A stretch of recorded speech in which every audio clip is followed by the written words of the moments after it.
Yo, Bakayalo, Konoyalo, et oui, on se retrouve pour une vidéo TPMP, les amis. Oui, parce que je suis le Hanouna du game. Mais avant de commencer la vidéo, instant auto-promo, bien évidemment, mon manga Wolfus, qui est disponible légalement et gratuitement sur Manga Draft. Je te mets le lien en description. Vas-y, clique dessus, va regarder mon manga parce que c'est un véritable banger. Et après, tu reviens, tu me dis ce que tu en as pensé en commentaire. Mon manga Wolfus, disponible sur Manga Draft. Mais on est là pour cette petite vidéo TPMP sur les influenceurs parce qu'il y a quelqu'un qui a dit qu'il y avait un problème par rapport aux différents influenceurs, créateurs de contenu manga animé. Donc on va regarder ça. Comment j'en ai pris comment on m'a informé de ça, j'étais en train de regarder tranquillement le live de Kiku du Kiku Show. Donc lui aussi est un Hanouna, un TPMP du game. Donc là je suis carrément en retard. Mais on va regarder ça tous ensemble. Mais avant de commencer la vidéo, je tiens à tout de même à préciser qu'ici, il ne faut surtout pas d'insultes, pas de menaces de mort. Surtout, on respecte les autres. Bien évidemment, on est là à but seulement informatif. Et en même temps, je vous donne un peu mon avis, qui est bien évidemment bienveillant, sans critiquer. Évidemment, je n'ai rien contre chaque personne qui sera mentionnée dans cette vidéo. Et d'ailleurs, celle qui a fait cette vidéo, moi, j'ai rien contre elle. Je suis juste là pour regarder, pour analyser. Donc voilà. Surtout les gens en commentaire, pas d'insultes, pas de menaces de mort, on respecte les personnes parce qu'après il y aura certainement des problèmes, des répercussions. Donc voilà les amis, et on va voir, analyser un peu ce qu'ils disent par rapport à tout ce qui se passe dans le manga game. Parce que voilà, il s'en passe des choses. Mais c'est vrai que Kiku a déjà fait son analyse, mais moi je vais regarder de nouveau par-dessus. Voilà, donc les amis, on va se revoir cette vidéo, cette fois-ci de mon point de vue. Donc les amis, c'est parti, on se mate ça tranquillement. Donc c'est comme ceci, voilà. Et on va mettre ça comme ça, bon. Évidemment, camouflage anti-strike, voilà.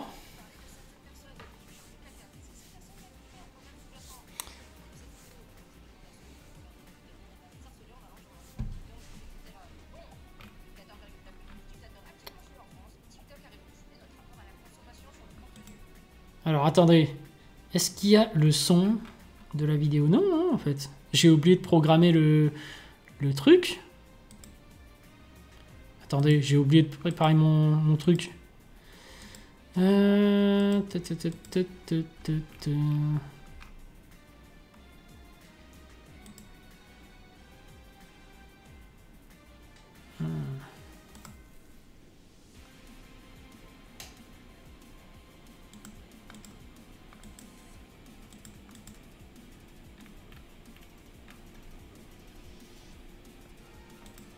Nous plongeons dans un univers où la concision règne en maître. Cette plateforme réunit plus d'1 milliard d'utilisateurs, dont un quart se situe aux États-Unis, principalement des jeunes. En 2020, TikTok est considéré par 30% des ados comme la plateforme incontournable. Bienvenue aventuriers dans ce nouveau périple, où la création de contenu de qualité se dévoile comme un défi envoûtant. Ensemble, plongeons dans le flux intemporel des réflexions, suivant les pas de ceux qui cherchent à élever le standard de leur production. Accompagnez-moi dans cette aventure où nous explorerons les frontières énigmatiques de la prodigieuse création de contenu. Découvrons pourquoi cet art exigeant reste insaisissable. N'oubliez pas de liker et de vous abonner à la chaîne pour poursuivre cette quête d'excellence ensemble. Cette révolution numérique soulève des défis cruciaux, notamment celui de maintenir notre attention face à des vidéos éphémères. Parmi les contenus disponibles, les vidéos anime-manga, surtout celles focalisées sur le divertissement sans réelle valeur ajoutée, suscitent un intérêt croissant en remettant en question la profondeur de leurs attraits. La question clé est de savoir comment concilier la brièveté de ces formes.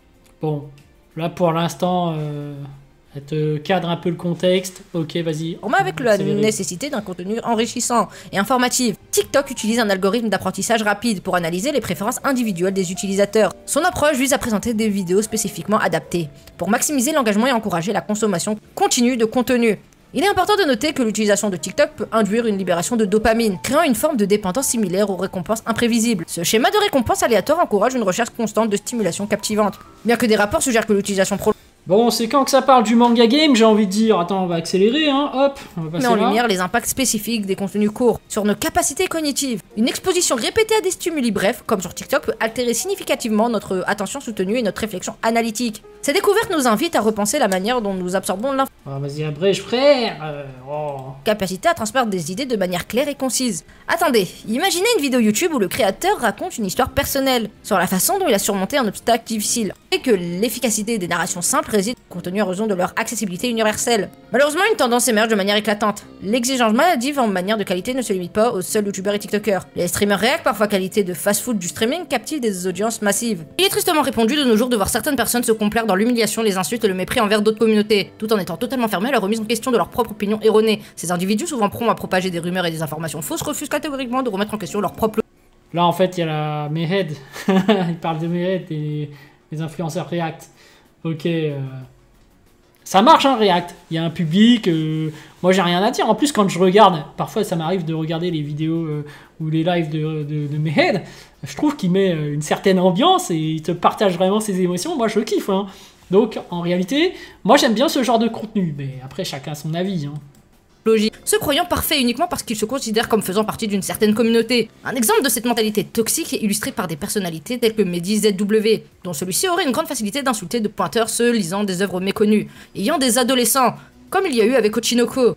Pour ces individus, seule une œuvre affiliée au cercle sacro-saint des Neketsu, les mangas combats qu'on connaît tous, sauf Bleach, et je suis vraiment désolé pour vous les fans de Bleach, méritent leur critique. Cependant, même les œuvres considérées comme des Neketsu ne sont pas exemptes de scènes problématiques et critiquables. Le refus obstiné de reconnaître cette réalité démontre une étroitesse d'esprit et une absence de réflexion critique, mettant en lumière la nécessité... Bon, après, il y a des gens qui insultent et tout. Moi, je le rappelle, hein, surtout ici, pas d'insultes, pas de menaces de mort, on respecte les gens. Je le rappelle toujours, elle donne son avis par rapport à Mehead. Voilà, chacun pense ce qu'il veut en réalité, mais nous on essaye d'être bienveillants, pas d'insultes, pas de menaces de mort. Et je pense que les gens d'internet ont le droit de kiffer des gens et ont le droit de détester des gens. Et voilà, là elle s'exprime, elle dit des choses. Après, est-ce que ce qu'elle dit est sourcé? Est-ce qu'elle a la preuve? Voilà.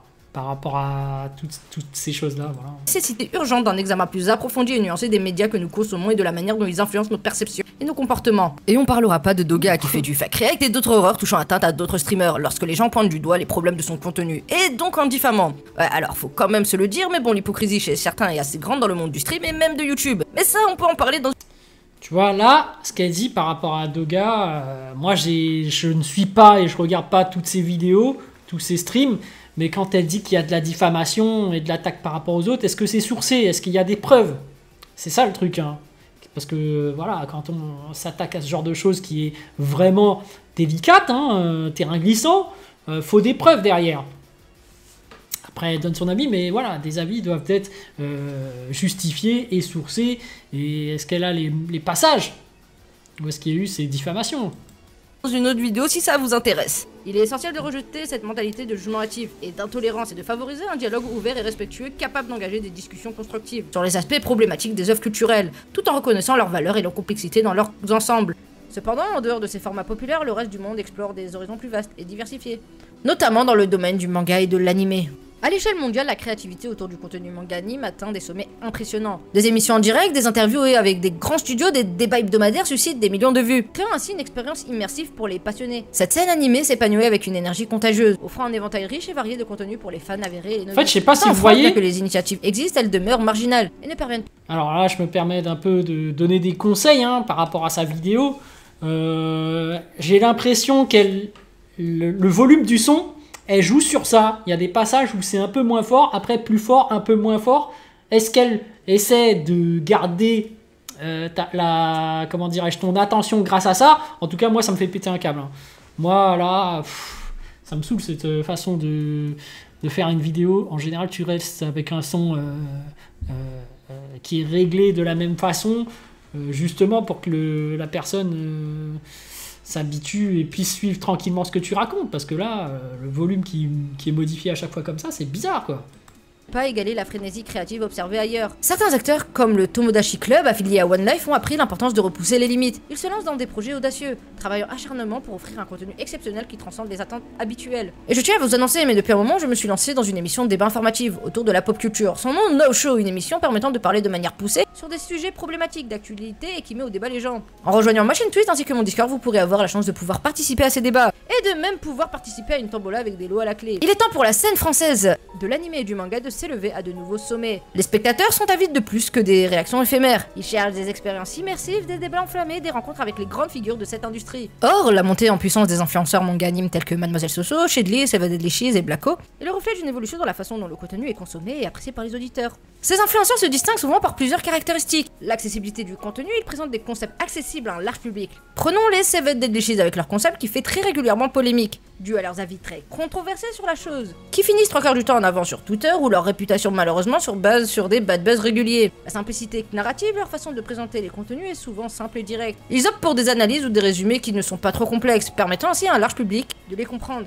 Ces créateurs de contenu gagnent en popularité car ils répondent à une demande spécifique. Leur approche plus simple et directe attire ceux qui cherchent à découvrir ce qui sont les mangas ou animés, sans se plonger dans des analyses approfondies ou des réflexions complexes comme certains créateurs de contenu pourraient le faire, dont je vous parlerai un peu plus tard dans la vidéo. Malheureusement, nous sommes confrontés à une réalité dérangeante où des individus comme Mademoiselle Soso, Shedley et leur secte d'amis posent souvent un problème flagrant. Ils se permettent de ridiculiser les préférences innocentes d'un enfant en le jugeant avec un montage odieux et irrespectueux. Oh, attends, là c'est chaud là.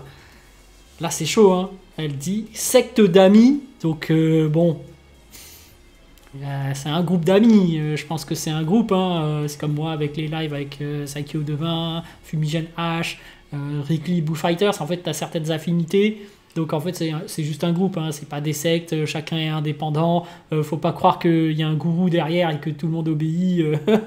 Non, non, il n'y a pas de secte derrière. Par contre après, c'est vrai que là elle met une vidéo où il y a Mademoiselle Soso qui interviewe un petit et qui est plus ou moins en train de l'humilier.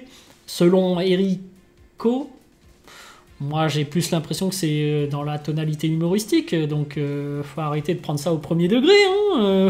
Pour l'instant, j'ai l'impression que c'est pas vraiment humilier des gens en public. J'ai l'impression que le gamin là, il est pas trop humilié, il est conscient de ce qui se passe, il a plein de sourires, il est en train de répondre aux questions, il donne son avis.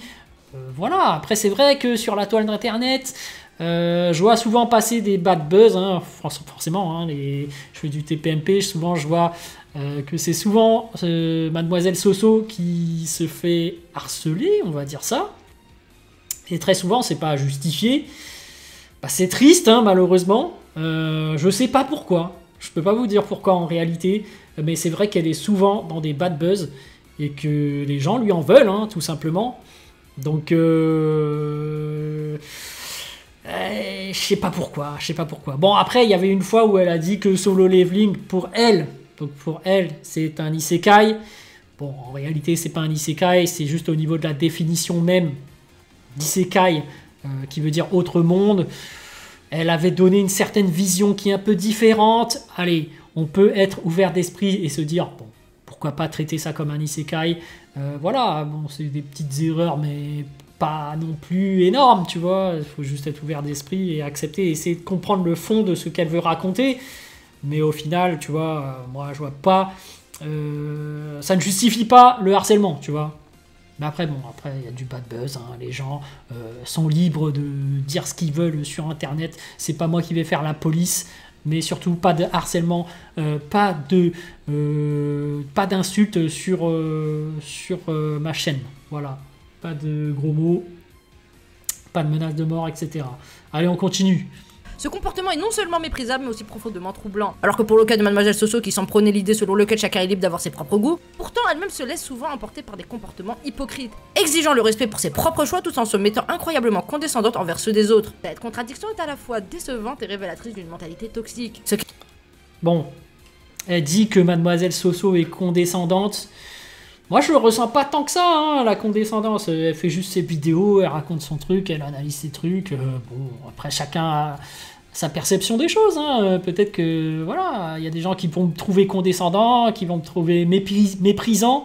En fait, moi, je regarde juste, j'analyse juste, et je vous donne mon avis. Mais sincèrement, je prends pas de haut cet Eriko ou même Mademoiselle Soso ou autre, hein. Moi, je fais juste du TPMP, je vois qu'est-ce qui se passe et je donne mon avis sans être condescendant ou autre. Mais bon, des fois, il m'arrive de l'être.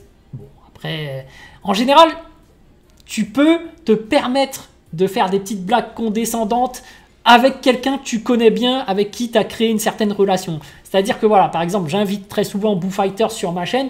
Des fois, ça m'arrive de le chambrer parce que voilà, on a un peu icebreaké cette relation juste de connaissance. Ah, on est plus ou moins voilà, des potes. Donc ça y est, on peut se permettre de chambrer un peu. On sait que voilà, on a parfois des débats un peu plus houleux sur Dragon Ball. Est-ce que Ultimate Gohan est plus puissant que Goku SSJ3 à la fin de Dragon Ball? Donc voilà, il y a des débats parfois qui s'enflamment un peu, mais c'est parce que on est plus ou moins proche. Et en réalité, si tu discutes avec un inconnu et que l'autre n'a pas le même avis que toi, et bah, la personne peut parfois mal le prendre. Donc du coup, moi ce que je recommande, c'est de ne pas chambrer la personne, ne pas être familier avec la personne, même si de naturel tu peux l'être. Voilà, il faut d'abord que la relation se crée, qu'il y ait un petit feeling entre vous deux, et après là tu peux te permettre plus de choses.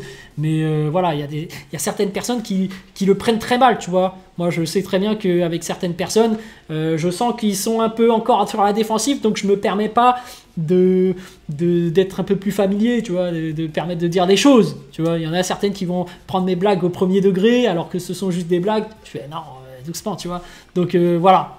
Notamment, tu le vois bien hein, avec certains influenceurs. Hein. Moi, je pense notamment à Raito et Henrik 21. Henrik 21 pense que Raito est son pote, donc il se permet de le chambrer un peu avec son débardeur et autres. Et tu vois que l'autre, d'un autre côté, le prend très mal. Il a dit mon débardeur et tout, alors que c'est juste une blague. Donc du coup, tu fais bon. Tu vois bien que là, la relation entre tous les deux, là, il y a une tension d'un côté et que l'autre pense que c'est déjà son pote. Donc, faut bien être empathique et voir que si l'autre est réceptif ou pas à tes blagues. Et si jamais tu vois que la personne le prend très mal, bah, tu calmes le jeu un peu et tu dis bon, la personne ne veut pas vraiment s'ouvrir directement à toi, donc tu y vas un peu plus doucement. Mais voilà, après on est des personnalités publiques, faut quand même ne pas s'enflammer et ne pas raconter des choses trop, voilà, qui vont trop loin. Mais bref. Ce qui est encore plus préoccupant, c'est l'attitude arrogante de ceux qui pensent détenir le monopole du bon goût ou de la vérité, simplement parce qu'ils commencent à gagner une notoriété. Le harcèlement est une abomination, certes, mais le vrai problème réside dans le besoin constant de créer des controverses et de publier des contenus problématiques sur des plateformes comme TikTok ou les réseaux sociaux pour attirer l'attention. D'ailleurs, pour vous, quel est le... ouais, je vois un peu le délire qu'elle reproche. Alors d'après ce qu'elle dit, en gros, eux, ils cherchent uniquement à baser leur business sur du bad buzz, à toujours créer des polémiques. Après, c'est un truc qui marche. Hein. Il y en a qui ont des stratégies de contenu qui sont comme ça, c'est tout. Hein, et ça marche. Donc voilà, hein. Moi, comme je le dis ici, je suis sur ma chaîne secondaire, même tertiaire, hein, puisqu'on voit bien que sur Je Fonce et sur Je Fonce Prime maintenant, non, sur Je Fonce Plus, j'ai plus d'abonnés et j'ai plus de vues. Donc en réalité, ici, je suis plus pour me défouler, je suis plus en train d'analyser et dire un peu ce que j'en pense sans me prendre la tête. Tu vois bien qu'il n'y a aucun montage, c'est vraiment fait à l'arrache. Donc ici, on est vraiment en mode divertissement. Allez, on se fait plaisir, on regarde ça et puis c'est tout. Donc voilà, quel est le créateur de contenu dans la pop culture en général que vous appréciez pour leurs analyses? Donc la fameuse question, moi je trouve que c'est le chef Otaku, hein, évidemment numéro 1 du game. Tu vois que c'est pertinent, donc on va voir ce qu'elle peut dire par la suite. De contenu dans la pop culture en général que vous appréciez pour leur analyse. Cependant, il est important de noter que la simplicité ne signifie pas nécessairement que le contenu est inférieur. Ces influenceurs jouent un rôle crucial en rendant la culture manga-anime plus accessible à un public plus large. Mais dans tout ça, est-ce qu'on peut faire du contenu long, complexe et qui intéresse des gens? Dans la réalité, on peut totalement le faire. L'exemple le plus connu reste celui des très célèbres Ego et Combo, deux vidéastes de jeux vidéo dont j'apprécie grandement leurs travaux.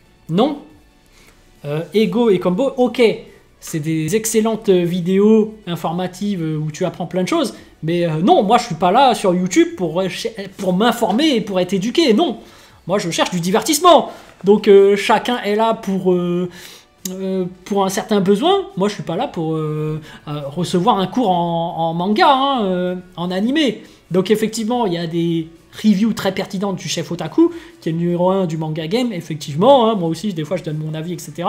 Mais je suis principalement là pour me divertir, donc non, moi je veux pas des vidéos comme Ego et Combo pour le manga, hein, parce qu'on n'est pas là pour avoir des trucs aussi détaillés. Et même pour les jeux vidéo, Ego, il faut tout en réalité. C'est sympa. Leurs vidéos sont sympas par rapport aux jeux vidéo parce que cette thématique correspond aux besoins du public et surtout, il y a quelque chose à raconter derrière. Mais là, tu vas me raconter des trucs super détaillés sur Sakamoto Days, ça va bider parce que les gens s'en foutent tout simplement. Bref. Même tout ce qui est comment dessiner, si je vous parle du process que moi j'utilise pour créer mon manga, ça va saouler des gens, tout simplement. Donc chacun son besoin. Ego et Kubo, dans le domaine des jeux vidéo, se distinguent par leur capacité à créer un contenu plus détaillé et approfondi, offrant une analyse plus élaborée des récits captivants. Leur force réside souvent dans leur narration et surtout leur capacité à captiver l'audience. Prenons l'exemple d'Ego qui se démarque par ses analyses approfondies qui vont au-delà d'une simple critique. Ego ne se contente pas seulement de parler des aspects superficiels d'un jeu. Il plonge dans les mécaniques de jeu. L'histoire explore même parfois l'influence culturelle ou sociale du jeu, tout en abordant cela d'une direction qu'on ne s'y attend pas complètement. Ce qui les distingue aussi, c'est leur talent pour la narration. Ils parviennent à maintenir captiver l'intérêt du public tout au long de vidéos souvent longues, en utilisant des techniques d'édition, des commentaires perspicaces et un temps engageant. Par exemple, ils peuvent incorporer des anecdotes pertinentes, des comparaisons intéressantes ou des analyses approfondies pour maintenir l'attention et enrichir l'expérience de visionnage. La création de contenu lié à la pop culture sur des plateformes telles que YouTube et TikTok a évolué pour devenir bien plus qu'un simple divertissement. Les attentes des abonnés envers les créateurs de contenu ont considérablement évolué au fil du temps. Aujourd'hui, les spectateurs recherchent une combinaison subtile d'expertise, d'engagement et d'originalité pour cette... Non. Là, elle dit, c'est toi qui recherches ça, de l'expertise plus que du simple divertissement. Non, moi, je cherche simplement du divertissement. Mais après, c'est vrai que les vidéos de Combo Ego sont très travaillées, sont très bien racontées. Il y a une bonne qualité de storytelling et il faut dire les termes. Les gens n'ont pas forcément cette capacité et surtout n'ont pas le temps de prendre je sais pas combien de temps pour faire une vidéo. Non, moi je le dis, là je suis sur une chaîne tertiaire, j'arrive, je fais une react, je fais des vidéos, je lis juste un truc, je me prends pas la tête, hein, je fais aucun montage, j'ai la flemme d'attendre l'encodage et tout. T'es là pour divertir, t'es là aussi pour faire divertir les gens aiment l'authenticité du mec qui est limite en live, donc voilà, moi je suis limite en live là. Je fais ma petite vidéo tranquille, hein, c'est pas la peine de se prendre la tête sur tout, hein. YouTube, il y a un peu de tout. Il y a des vidéos qui sont du divertissement, il y en a qui sont bien travaillées et qui vont t'informer avec du storytelling, te raconter une belle histoire. Il y a un peu de tout, mais c'est vrai que celle qui marche le mieux, c'est les vidéos bien travaillées comme celle de Combo et Ego. Là, il n'y a rien à redire. Il y a une capacité en storytelling, il y a un fond derrière, il y a une critique, il y a une véritable analyse. C'est des vidéos qui marchent, mais moi je ne cherche pas à devenir comme eux, je ne compte pas devenir quelqu'un d'aussi connu qu'eux grâce à ma qualité. Non, non, je suis là surtout pour me divertir. Voilà, il y a une certaine... il y a différents profils, voilà, tout simplement. Donc moi je suis pas là pour vous informer. Je n'ai pas la capacité en réalité, il faut admettre les choses. Le chef otaku numéro 1 du game pourrait le faire. Lui il est plus aguerri, il est plus expérimenté, il maîtrise mieux les mangas que moi, et c'est tout, hein. Il y en a qui sont meilleurs. Donc allez sur la chaîne du chef otaku si vous voulez. Mais voilà.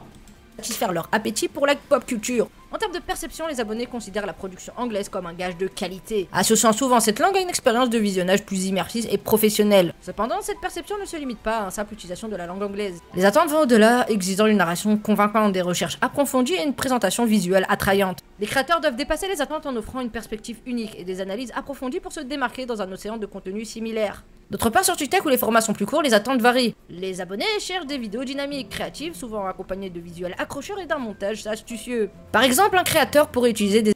Oui, moi j'avoue que il recherche beaucoup les montages. C'est vrai que moi finalement, et c'est à ma perte évidemment, je fais pas de montage, du coup je perds énormément d'abonnés et de vues, hein, parce qu'il faut dire, la qualité réside beaucoup sur le montage. Ça, c'est un truc qui prend énormément de temps et j'ai la flemme. C'est une question de gestion de santé mentale aussi, hein. Parce que moi, en fait, en termes de santé mentale, le fait de ne pas faire de montage, d'enregistrer directement sur OBS et de le mettre en ligne directement, bah, ça me fait un bien fou. Ça me fait un bien fou, c'est tout. Donc chacun a sa perception des choses. Et effectivement, des fois, par contre, sur mes chaînes principaux, sur Je Fonce Plus, là, je vais mettre plus d'intensité, je vais faire des montages, je vais faire un effort. Mais c'est très intéressant d'avoir aussi une chaîne secondaire ou tertiaire où là, tu peux te défouler, tu peux faire vraiment des vidéos sans te prendre de la tête, sans montage, faire ce que tu aimes uniquement. Bref. Des effets spéciaux pour illustrer de manière ludique l'impact culturel d'une chanson emblématique, en captivant l'audience en quelques secondes avec une analyse concise et originale. Lorsqu'on explore le paysage créatif francophone, une observation pointe souvent vers un défi, la différence de compétences spécifiques entre les créateurs francophones et anglophones. En dehors des niches populaires telles que les manganimes et la pop culture, cette disparité peut parfois se manifester par un manque dans des domaines cruciaux, comme le rythme narratif, ce qui peut impacter la qualité globale de contenu produit. Pour illustrer cette dynamique, prenons l'exemple des créateurs anglophones. Certains d'entre eux ont la capacité remarquable de tisser des récits de manière fluide et captivante, sans jamais paraître intrusif. Des figures telles que Mother Basement, via leurs vidéos analytiques sur des plateformes comme YouTube, parviennent à retenir l'attention de leur audience pendant des heures. Leur habilité à décortiquer des sujets de manière pertinente et accessible leur confère cette aura d'excellence qui les distingue. Il convient également de souligner l'aspect linguistique. Bah ouais, hein, je pense qu'il y a beaucoup de youtubeurs anglophones qui sont très bons, mais moi, comme j'ai horreur de l'anglais, je ne suis pas du tout ce qui se passe dans les autres pays, à part tout ce qui est français. Donc, ouais, hein, c'est vrai qu'il y a pas mal de gens qui s'inspirent des vidéos anglaises et qui les traduisent en français. C'est un truc qui marche. Moi, je le fais pas parce que je suis nul en anglais, voilà, et ça me fait chier de regarder en anglais. Voilà. En réalité, moi je vous le dis, hein, je suis tout à fait le genre de personne à plus faire ce qu'il kiffe que chercher à faire du buzz, du business, un truc sérieux, allez je copie ça parce que ça marche, tout ça. Non, en fait ça dépend des différentes personnes. Mais voilà, après moi, comme je le disais, hein, moi je gagne pas beaucoup de coups avec YouTube parce que derrière j'ai un taf, donc je suis vraiment indépendant, je suis là que pour la passion. Évidemment, il y a l'objectif du chiffre aussi derrière, mais c'est secondaire en fait. T'es là quand même pour l'argent, t'es quand même là pour faire des stats, mais t'es surtout là pour t'amuser. Donc en réalité, si tu veux augmenter tes stats, effectivement, il y a plein de gens qui me donnent des conseils et que je n'applique pas. Notamment, soigne tes miniatures, travaille tes miniatures, hein, parce qu'on voit bien que, en plus, ces derniers temps, je prends que Mihawk, j'ai la flemme de trouver d'autres miniatures et de faire des miniatures, donc je prends toujours la même, je fais aucun montage, il y a plein de gens qui font « Ouais, mais tu devrais illustrer, tu devrais au moins cutter tes moments de vide ». Bon, j'ai la flemme, voilà, je vous le dis, hein, tant pis si j'ai pas les vues, si j'ai moins d'argent, je suis là principalement pour m'amuser, hein, allez. L'anglais étant une des langues les plus répandues au monde, avec 1,348 milliards de locuteurs, offre une portée mondiale considérable pour les contenus produits dans cette langue. En comparaison, le français ne touche qu'environ 321 millions de locuteurs, et parmi eux, seule une fraction se passionne pour la pop culture, ou suit assidûment des contenus sur des plateformes telles que YouTube. Cependant, au-delà de ces statistiques, il est essentiel de reconnaître la richesse intrinsèque de la création francophone. Malgré les défis mentionnés, la diversité culturelle, les perspectives uniques et les récits authentiques apportent une valeur inestimable au monde créatif. Sauf que le meilleur moyen pour arriver à cela est l'art du storytelling. Le storytelling, ou l'art de raconter des histoires, ne se limite pas aux livres et aux films. C'est un élément puissant que nous pouvons exploiter pour captiver notre audience, même dans le cadre d'une vidéo YouTube. Mais qu'est-ce qui rend une narration réussie et convaincante dans ce contexte? Déjà, faut comprendre que les histoires qui suscitent des émotions restent ancrées dans la mémoire. Intégrer des éléments émotionnels pour créer une connexion avec le public permettent à celui-ci de garder votre vidéo dans sa mémoire très longtemps. Ou alors faites des dramas et ça touchera quand même à vos émotions, soit de manière positive, soit de manière négative. Mais je vous conseille pas trop de toucher au bad buzz, car c'est une notoriété très peu viable dans le temps, même si celui-ci vous amènera le plus rapidement dans les plus gros. Après, on peut utiliser une structure narrative solide pour maintenir l'intérêt. Quand elle dit bad buzz, elle a illustré avec les 7 Deadly Cheese. On sent que y a une certaine jalousie ou une certaine rancœur ou je ne sais quoi qu'il y a envers les 7 Deadly Cheese. Donc entre elle, Irito et ce groupe, je sais pas s'il y a un antécédent, je sais pas s'il y a un historique. Bref, elle cherche quand même à les abattre. Hein, voilà, il y a un peu de malveillance derrière, je trouve. Mais bon. On va regarder la suite, parce que forcément là je trouve que c'est pas si justifié que ça, hein, ces critiques qu'elle fait par rapport à eux. Mais bon, après, en fait, je pense que le défaut c'est que elle, Irito, celle qui est à l'origine de cette vidéo, elle perçoit YouTube comme une plateforme qui est censée seulement t'apporter de l'information. Elle voit vraiment ça comme du storytelling, elle voit vraiment ça comme quelque chose qui est censé t'émouvoir et te raconter quelque chose, alors que non, en fait c'est du divertissement et c'est ça la force de YouTube. Je pense qu'il y a une certaine créativité derrière qu'il faut avoir et te proposer d'autres formats, notamment il y a toutes sortes de choses qui peuvent se passer, hein. Il y a des gens qui peuvent jouer sur des reacts, sur l'émotion que eux-mêmes ressentent et te transmettent, notamment avec Mered. Il y a d'autres formats, il y a les spoilers, ceux qui te tiennent informé de l'actualité. Il y a toutes sortes de types de formats et de vidéos sur YouTube qui fait que c'est vaste, c'est créatif. Il n'y a pas que les storytelling, les histoires travaillées où on ressent l'histoire de certaines personnes, mais c'est vrai que ce format-là marche mieux que les autres et c'est pour ça qu'elle kiffe particulièrement ce genre de vidéos.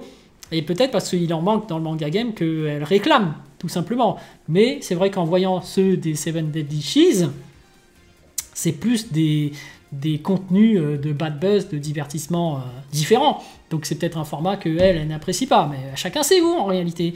Il y en a d'autres qui aiment et c'est pour ça que eux, ça marche bien, ils ont une belle audience et qui continuent sur ce thème, hein, puisque ça marche.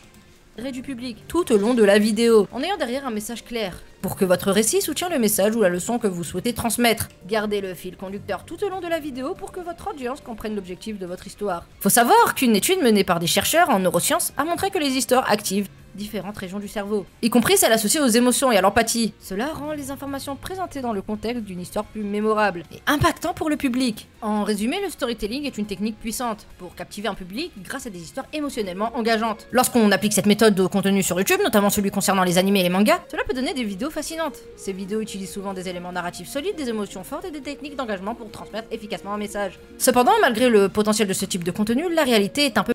Ah ben on a compris que le storytelling c'était très efficace. Là elle est en train de faire du marketing mania là. Elle est en train de nous expliquer en gros comment faire une vidéo qui fonctionne très bien. Oui c'est vrai, mais est-ce que on a forcément envie de faire des vidéos aussi travaillées, parce que le storytelling prend beaucoup de temps. Forcément de raconter une histoire généralement c'est en scripting, t'es pas là directement à parler, ça nécessite beaucoup de travail. Et effectivement il arrive très souvent qu'on en fasse, mais c'est des choses qui te puisent dans le mental, dans ta santé mentale, et en réalité c'est vraiment un équilibre qu'il faut avoir. Si tout le monde faisait que ça, bah malheureusement comme l'histoire le montre, c'est qu'il y a pas mal de gens qui finissent en burn-out, parce que c'est quelque chose d'assez dur, donc les gens ont besoin de parfois de se divertir et de ne pas se prendre la tête et de se lâcher directement à faire des vidéos un peu à l'arrache aussi, hein. Donc voilà, il faut se lâcher parfois, mais je comprends. Les véritables vidéos qui marchent le mieux, c'est quand il y a un storytelling vraiment travaillé derrière, une histoire qui te fait ressentir des émotions.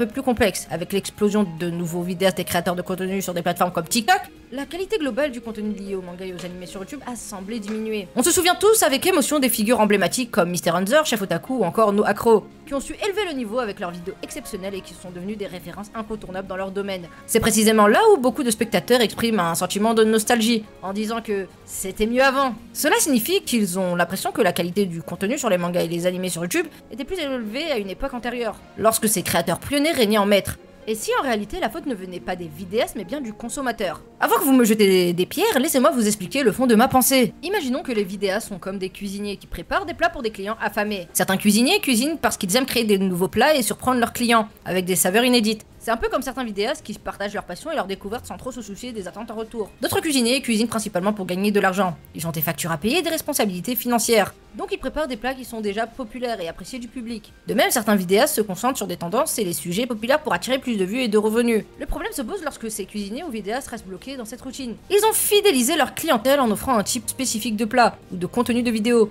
Même s'ils veulent essayer quelque chose de nouveau et différent, leurs clients pourraient ne pas suivre. Les attentes créées par le passé peuvent limiter leur capacité à explorer de nouvelles idées. C'est marrant parce qu'elle est en train d'illustrer ses dires avec des scènes de gens qui cuisinent du kebab. Et en gros, elle est en train de dire qu'on est des kebabiers. C'est ça qu'elle veut dire. En gros, il y a ceux qui cuisinent des plats de luxe, donc vraiment des ego combo qui font vraiment du beau storytelling qui marche bien. Et d'un autre côté, tu as de l'autre côté ceux qui font des kebabs, des trucs fast-food. Oui. Oui. Et elle dit, est-ce que c'est pas la faute de ceux qui visionnent? Non, c'est pas leur faute. Les gens viennent pour ce qu'ils ont envie. Hein. Après, comme je le dis, un Mac de temps en temps, un kebab de temps en temps, c'est bon, ça fait plaisir. Donc on n'est pas là uniquement pour bouffer que du 3 étoiles. Hein. Faut pas croire. Mais derrière, il y a un sous-texte. Est-ce qu'elle n'insinuerait pas que les 7 Deadly Cheese ne feraient que des plats kebab, que des plats fast-food? Voilà, il y a une question à se poser. Est-ce que derrière, elle lance un petit pic envers ce groupe-là qui ne ferait que ça? Un peu de jalousie derrière, j'ai l'impression. Mais bon, peut-être que c'est qu'une impression. Hein. Bon. Cela s'applique également au cinéma. Si un réalisateur se spécialise dans un certain style de film et que ses fans s'y habituent, il pourrait être réticent et accepter un changement. Sauf si cela semble inhabituel ou mal maîtrisé par le réalisateur. En résumé, la relation entre les vidéastes et leur public est complexe. Parfois, les attentes des spectateurs peuvent limiter la créativité des vidéastes, les empêchant d'explorer de nouveaux territoires artistiques. Cependant, cela ne signifie pas que la faute revient uniquement aux vidéastes, car ils répondent souvent à une demande du public qui influence leur contenu. Et si je vous disais que dans tout ça, il existe des vidéastes qui savent raconter une histoire en captivant leurs spectateurs, en développant leurs connaissances sur un récit chacun de leur manière, mais en mettant en lumière des œuvres peu connues. Je vais vous en donner 3 que j'apprécie beaucoup, et qui ne se résument pas à Yorin, Kaozen, etc. que vous connaissez déjà. Je vous aime les bros, mais vous avez marqué votre génération. Le premier est Baguette Salée, un mec qui raconte son avis sur des animes mangas de manière détournée un peu à la Yorin, mais en ayant une manière de parler totalement Ah oui, Baguette Salée, très bon. D'ailleurs, j'avais fait une vidéo par rapport aux supernova qui montaient. Il y avait Baguette Salée, il y avait Quakikan, il y avait d'autres youtubeurs, hein, je crois il y en avait 5-6 Yorin. Il y avait qui d'autre de mémoire? Enfin bref, allez voir la vidéo. Moi, j'avais cité de nombreux youtubeurs qui étaient en train de percer et qui se faisaient parler d'eux. Et forcément, quand tu fais du storytelling, c'est le meilleur moyen de faire des stats. Rien ne vaut des qualités des vidéos de bonne qualité, 3 étoiles, pour faire parler de toi. Parce que forcément, quand tu fais du fast-food comme moi, bah, finalement, ça bide, hein, même si, en réalité, ça bide pas tant que ça par rapport à l'énergie investie dedans, parce que c'est ça, en réalité. C'est toujours une question de comment tu jauges ton équilibre. Mais bon, il y en avait d'autres, hein, baguette salée, quoi, qui quand... j'ai oublié, non. Allez, regardez sur mes vidéos. Et te donnant cette envie malsaine de vouloir voir d'autres vidéos. Alors qu'il sort ses vidéos de manière aléatoire. Ouais, je veux qu'il sorte une nouvelle vidéo. Le second bougre est Elkier, au contraire de Baguette Salée qui utilise l'autodérision pour raconter son avis dans un manga. Celui-ci traite plutôt dans l'industrie des animés en racontant l'histoire de ceux-ci, et nous donnant des informations que nous connaissons pas. Et cela de la manière la plus fluide, pour nous permettre à nous néophytes d'en connaître plus sur ce sujet peu traité. Et pour finir, la chaîne qui se rapproche de ce que produit Ego, Kokikan. Deux potes qui vont vous traiter d'une œuvre, mais en racontant en profondeur ce que celle-ci veut raconter, en ayant une narration captivante tout en intéressant les gens sur des choses qu'ils n'auraient pas aperçues lors de leur lecture. Alors certes, ils sont considérés comme peu connus, mais autant montrer ici des vidéastes talentueux. Je vous laisse aussi les commentaires pour dévoiler vos youtubeurs coup de cœur, que ce soit anime manga ou autre que vous considérez comme excellent. Et donc, quel genre de contenu aimeriez-vous découvrir? Je vous encourage à partager vos pensées et vos attentes pour trouver un contenu qui se rapproche de la qualité dans l'univers des animés et des mangas. Certes, TikTok a considérablement modifié notre façon de découvrir et d'apprécier le contenu. Il a introduit des formats courts et captivants pendant la consommation de contenu rapide et divertissante. Cependant, au milieu de cette abondance de contenu, il est important de réfléchir à ce que nous voulons vraiment voir. Imaginez un monde où les créateurs de contenu répondent aux attentes et aux désirs de la communauté des passionnés d'anime et de manga. Cette invitation à partager vos idées vise à créer un espace où la communauté peut exprimer ses attentes. Cela pourrait ouvrir la voie à un contenu plus enrichissant, répondant davantage aux besoins et aux souhaits des fans d'anime et de manga. En somme, cette invitation à réfléchir et à partager vos idées vise à encourager la création de contenu de qualité, personnalisé et pertinent pour les amateurs d'anime et de manga sur TikTok. Votre voix compte, alors partagez vos idées et contribuez à façonner l'avenir du contenu dans cet univers passionnant. Je vous convie à plonger dans mon univers, ne manquez pas de vous abonner pour rester connecté à ces mondes fascinants. Surtout prenez le temps de liker et de partager la vidéo, votre implication est essentielle pour propager cette quête ensemble. Je suis Erito et je vous laisse pour le moment en attendant notre prochaine vidéo. Dans cette vidéo... Ok. Bon, bah, je vais vous donner mon avis par rapport à sa vidéo. Donc, moi, ce que je constate, c'est que il y aurait peut-être une certaine jalousie, rancœur envers le groupe des Seven Deadly Cheese, notamment sur Mademoiselle Soso de la part de Erito, mais en réalité, je n'ai aucune preuve. Moi, j'ai l'impression que derrière cette vidéo, elle cherche un peu à abattre ce groupe. Mais ce que je constate également de mon analyse, en réalité, c'est que c'est une personne qui recherche de la qualité dans les vidéos qu'elle veut regarder. Et ce qu'elle ne comprend pas, c'est que le public, la plupart des gens, ne recherchent pas forcément ça. Alors oui, ça fait plaisir de regarder des vidéos comme Ego, Combo, où tu as vraiment un storytelling, une histoire racontée derrière. Elle aimerait ça au niveau du manga, et tu as certaines nouvelles supernovas qui font le taf, hein, quoi, Kikan notamment, ou d'autres, qu'elle a cité, et que j'ai cité encore d'autres dans une autre vidéo. Mais en réalité, le besoin des personnes est totalement différent, et en réalité, il y a des gens qui recherchent certainement autre chose, notamment du divertissement. Je pense notamment avec le Kikusho qui ont proposé, voilà, une sorte de cours de récré où tout le monde peut se défouler, peut arriver, peut rigoler. Donc tu as un autre concept derrière et c'est super sympa. C'est pas prise de tête. Voilà, tu as Mehed qui fait des réactions et lui, il sait retransmettre l'émotion qu'il a lorsqu'il regarde un manga, et du coup les gens ressentent la même émotion, et donc là c'est un partage d'émotions. En fait, il y a vraiment tout type de vidéos, de formats pour les différents publics. Moi par exemple, sur ma chaîne principale Je Fonce, je parle de Dragon Ball Kakumei qui est là, qui est vraiment une masterclass, hein, un banger. Voilà, j'adore ce manga, donc c'est un doujinshi. J'essaye de faire parler les fans qui essayent d'entreprendre et de créer leur propre manga.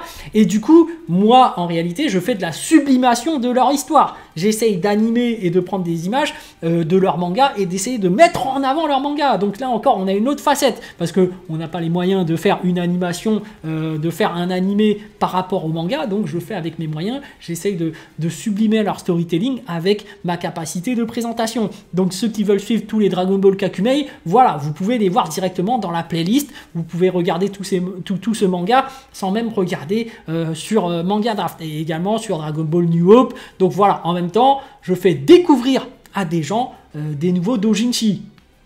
des nouveaux fans manga. Donc en réalité, il y a pas mal de formats de vidéos totalement différents. Évidemment, il y a des classiques qui marchent, il y a les reviews, il y a les dramas aussi. Mine de rien, moi, par exemple, je fais du TPMP parce que les gens ne sont pas forcément dans les réseaux.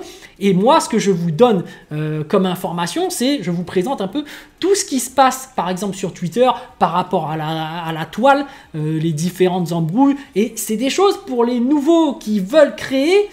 Bah, ils s'attendent pas forcément à avoir ce genre de sauce ou de drama qui peuvent leur tomber dessus. Donc c'est aussi de la prévention. Et en même temps, j'analyse le comportement humain. Et c'est vrai qu'il y a certaines personnes qui sont touchées par leur ego ou qui ne comprennent pas les autres et qui, du coup, par un défaut de communication, finissent par s'embrouiller. Donc les amis, surtout, je le rappelle, c'est pour ça, sur ma chaîne, on reste bienveillant, toujours. Comme je le disais, pas d'insultes, pas de menaces de mort, respectez les gens, ne critiquez pas leurs critiques, surtout par rapport aux autres créateurs de contenu, parce que sur moi, il n'y a pas de souci en réalité, moi je le prends très bien, vous pouvez critiquer, moi je tank, moi je suis un yonko, je suis barbe blanche, je continue à avancer, moi, on me met des coups, je m'en fous, tu vois, je suis là, boum, boum, boum, niveau yonko, t'as vu? Mais bref, et puis forcément, hein, t'as des capacités par rapport à différents créateurs de contenu, je pense notamment au chef Otaku, qui est extrêmement bon, qui est le numéro 1 du game. Donc lui, on voit que voilà, il a vraiment cette capacité, cette expertise d'analyse, etc., qui est vraiment très très très impressionnante. Mais quand je pense par exemple à Mademoiselle Soso, faut pas la sous-estimer en fait. C'est pas parce qu'elle fait des TikTok un peu humoristiques qu'elle n'est pas douée. Notamment, elle a fait des vidéos sur Itachi, où c'est très poussé en termes de contenu. Donc elle aussi est capable de faire des contenus vraiment très travaillés. Elle a aussi parlé de Shisui. En fait, tout ce qui concerne Naruto, elle est vraiment au taquet. Hein. Moi, je peux vous dire que sur certaines vidéos, parce que moi aussi je suis un peu dans le domaine, je vois ce qu'elle fait, je fais waouh, impressionnant. Là, elle m'a appris des trucs. Elle est vraiment très douée. Après, voilà, c'est vrai que parfois elle fait quelques petites erreurs, notamment quand elle dit que Solo Leveling est un isekai, mais en soi, quand tu l'écoutes par rapport à son point de vue, ça s'explique en réalité, parce que l'isekai ne veut juste dire que autre monde. Donc finalement, Solo Leveling, il y a un délire de quand je franchis le portail, j'arrive dans un autre monde, même si en réalité c'est pas ça le concept du manga même. Mais c'est un point de vue qui se respecte et du coup, voilà, il faut être ouvert. En tout cas, derrière ces vidéos et même par rapport à Solo Leveling, il y a une analyse poussée, une réflexion qui voilà, mérite, voilà, de tirer son chapeau et qu'elle fait vraiment du bon travail. Donc voilà mon avis par rapport à cette vidéo. Hein. Moi je vous ai donné mon avis. Vous pouvez vous faire la vôtre. Et n'hésitez pas à laisser vos commentaires. Mais surtout, comme je le rappelle encore une fois, parce que ça va encore me retomber dessus, vous-même vous le savez, parce qu'il y en a plein qui vont dire « Mais t'es misogyne! C'est des femmes! Comment oses-tu faire des vidéos sur elles? En plus, en miniature, tu vas certainement mettre sa photo !» Ben oui, mais c'est des personnages publics. C'est des personnes publiques, pardon. Et comme vous le savez, légalement, on a le droit de mettre des personnes publiques pour illustrer notre propos. Mais oui, même si y en a plein qui vont dire « Mais le droit à l'image !» Non, ça ne s'applique pas là, légalement. Effectivement, parce que je me sers de l'image d'une personne publique pour illustrer ma vidéo, mon propos. Donc ça tombe tout. Je suis protégé par la loi et c'est ça, effectivement. Donc les amis, sur ce, je vous dis donc à plus dans le bus, ou plutôt à plus tard dans le car, ou plutôt à bientôt dans le bateau.